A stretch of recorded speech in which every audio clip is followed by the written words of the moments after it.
It ain't the left side or the right side, then it must be the fin side. Inside. It ain't the left side or the right side. Welcome, ladies and gentlemen, to another episode of On the Fin Side. This is Paul Pickens Jr., and today I'll be sitting down with NFL agent Chris Martin of OTG Sports Management. Make sure you follow our show on YouTube, Spreaker, iTunes, and Stitcher, as well as on Facebook and Twitter.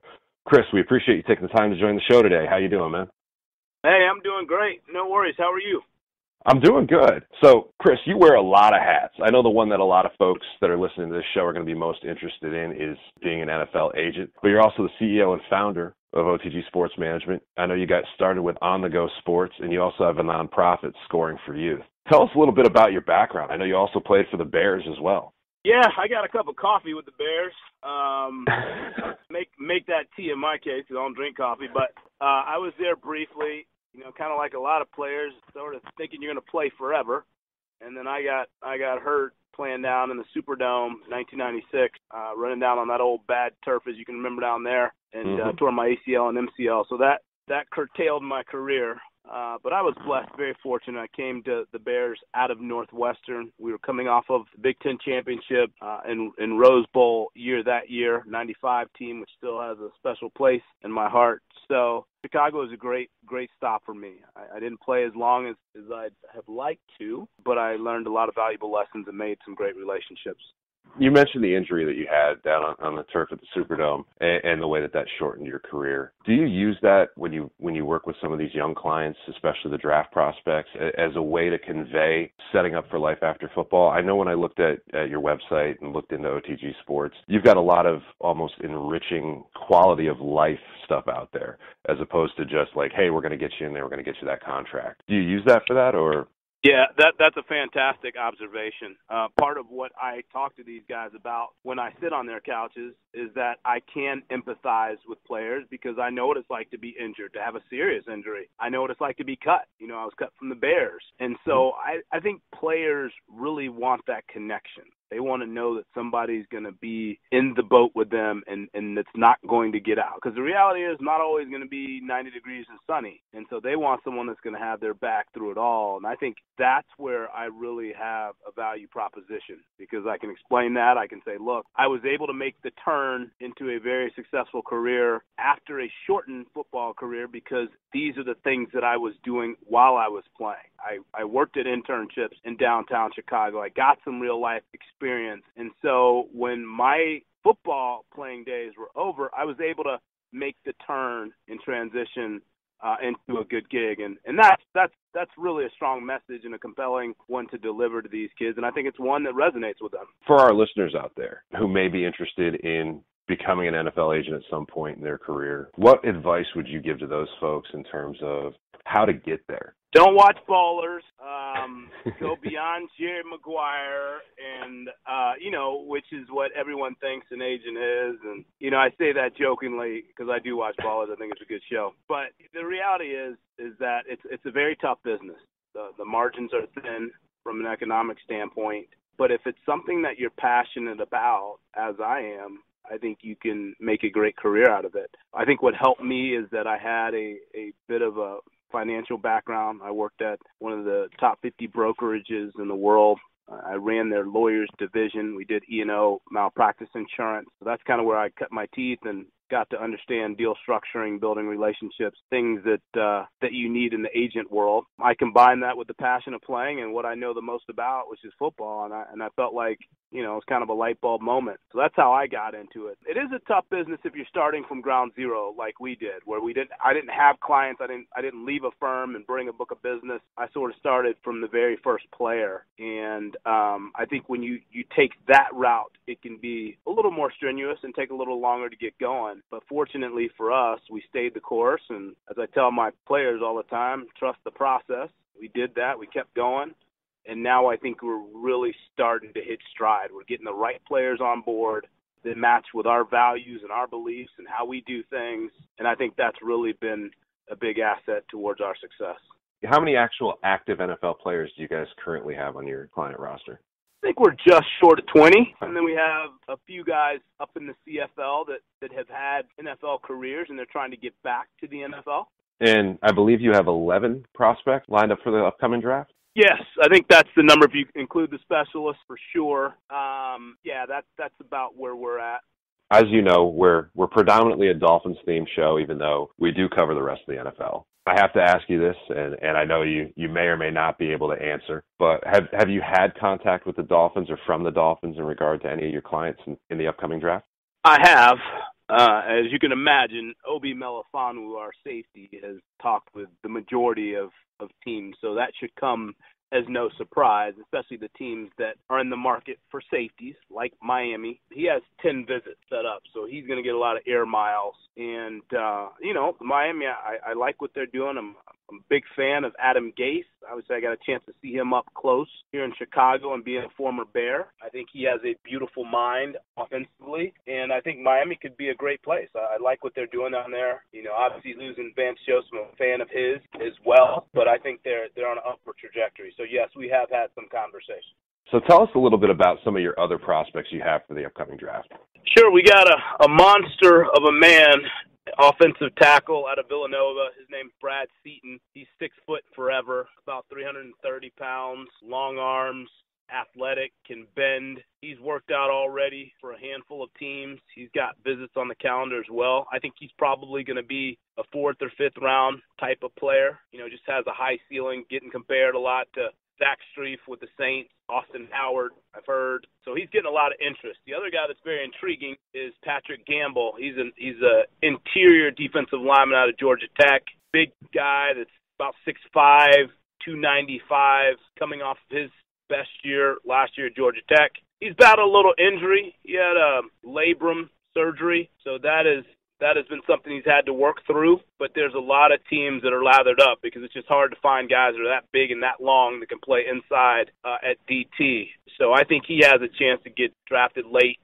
Then we have some guys that I really love that may not get all the attention as some of the higher-ups, but guys like Sean Folliard, linebacker out of Northern Illinois. He's kind of a seek-and-destroy linebacker, very productive college player. I think he's going to have a good opportunity to make somebody's team as a linebacker and special teams type of guy. We got a kicker out of Texas Southern, Eric Medina, who has as strong a leg as anyone in the draft. I think he's like the 3rd-rated kicker. So as you can see, we try to diversify, our roster. A lot of people ask me if I just target defensive backs because obviously that's what I played and know the most about. But really, we want great players, and above that, Paul, we want great character guys. That means a lot. It's not just rhetoric for me. Being a former player sitting there and now running my own company, you want character guys. Character matters. It may not matter to all agencies, but for our football family here at OTG, and I tell my staff this all the time, that is a pressing priority for us. We're going to get guys with integrity, that have values, and that have high character. I'm going to ask you, and I'm going to separate this question because we've talked about this. Obi definitely catapulted up in the months after the season ended, leading up to the draft. It's, personally, he's a guy that I've watched for years and pointed at as a guy that has first-round talent, but probably would have gone in the 3rd or 4th round based on the hype out there, based on some of the things that happened with Connecticut itself as a team, not Obi specifically. When you have a player that catapults up the draft charts the way Obi has, I don't think there's any faster rising player in this upcoming draft. How does that change the process for you, and how do you prep a player like Obi through that? Well, it starts, first off, with what I've alluded to earlier when I said trust the process. I sat down with Obi, initially, and I saw all the ability on tape. I went to 3 or 4 of his games this year. I've studied a lot of his tape. I saw the athlete jump off the screen when you watch him. I saw the traits. I saw the size, the speed. So he had it all there. What I liked is the kid is a grinder. And so when he came in, we gave him a very clear roadmap and somewhat scientific that said, look, this is what we do with our guys. We're going to lay this thing out for you. We're going to send you down to ASPI, where we feel like has some of the top trainers in the business with Yo Murphy and his staff there. You're going to train with Corey Ivy, who's been a safety in the league for a long time. He's played special teams. He knows how to get it done. He's going to teach you the little things, the detail. And so we mapped it all out for Obi, and to the kid's credit, he embraced the entire thing. He got there early. He stayed there late. It means a lot to this kid to be great, not to just get drafted, not to just play in the NFL. He wants to be great, and I think that's the biggest difference. A lot of that is just putting that blueprint down, helping to manage his expectation, being there for him and getting him to focus on the details, the little things. That's what I always did over and over and reminded him. And, there's no secret to it. He went and worked his tail off, and he's going to be rewarded for it on April 27th. This kid's on a meteoric rise. I think that, he's checked all the boxes, which I told him he had to do, starting with the Senior Bowl, then going to the Combine, then finish it off with the Pro Day. So I think that this kid's going to go in the first round, and he's going to make a team very happy. And then ultimately, he has a chance, and I've talked to scouts about this over and over. This kid has a composition to be a perennial Pro Bowler. He's that good. I obviously agree with you, and I know he's a great kid. The other side of that coin, I know we talked about Brad being a 4th or 5th round pick, Pat Gamble probably being a late round pick. All of these players that are in this NFL draft, and you know this firsthand, they are essentially the best of the best from the college ranks. They're used to being the best of the best from the college ranks. How do you prep a player for, say, being a 4th or 5th round pick, being that undrafted player and going to one of these teams? Because I know it's got to be a little bit of an ego shift, even though a lot of really talented players have come from those late rounds, including some perennial All-Pros and Pro Bowlers. Well, that's another great question, and that's where, again, I think I can empathize, because in 1995 when I played, I didn't give up a touchdown my senior year, and that's going up against Keyshawn Johnson, Bobby Ingram, Amani Toomer. Those are some very good wide receivers. I was ranked number 3 going in as a corner going into the NFL draft, and I didn't get drafted. And so it was a reality check for me. Did it hurt? Absolutely. Not only me, but my family, my parents who were sitting there on draft day. So I think my job is to really help manage the expectations. I don't give these guys pie in the sky. I keep it 100 with them. I give them all the real feedback that I get, good and bad, and you try to help manage that process. I mean, it's very subjective. So these guys can all be looking at the same thing and see something totally different. So I think that's where communication is key, and being real and having a great line of communication with your clients and being able to tell them every step of the way, this is what we're thinking is going to happen. This is what we believe is going to happen, but it's not 100% guarantee. And so you just got to be able to adjust. And I always tell my guys this, Paul, I say that the comfort is that it's not a matter of if it's going to happen, just when it's going to happen. And I think that takes a lot of the edge off of these guys. I completely agree with you there. One of the guys I want to ask you real quick about, a guy that we've actually spoken to and we have an interview up with, Kent Taylor. I know he's absolutely a completely athletic specimen. I know he had a great high school career, was ranked number 1 in the nation coming out. One of the things he said to us was, you can't cheat the grind, which I think is a great saying, and I already told him I'm going to use a lot more often.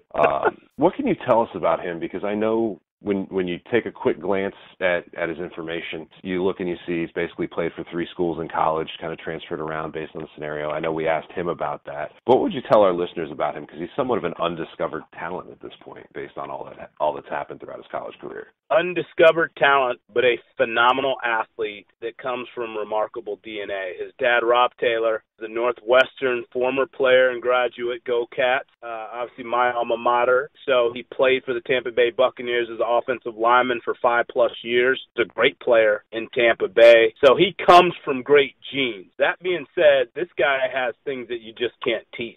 He's 6'5", 245. He ran 4.59 at his pro day. So all of a sudden, if you're an offensive coordinator sitting there, and especially in today's game where we like to throw the ball all over the lot, you know that this guy's going to be a matchup nightmare working against linebackers, especially in the pass game. So I could see him being a guy that's going to hurt you in the seams and put a lot of stress on your defense. And that's what I like about him. He has phenomenal hands, great ball skills. He goes up, high points the ball, he'll pluck it out of the air, and he's very detailed and precise in his route running. And I think nowadays, more than ever, with the way the league's shaped up, he's going to have a great home because these tight ends are so athletic these days, and they're a matchup problem for guys on the defensive side of the ball.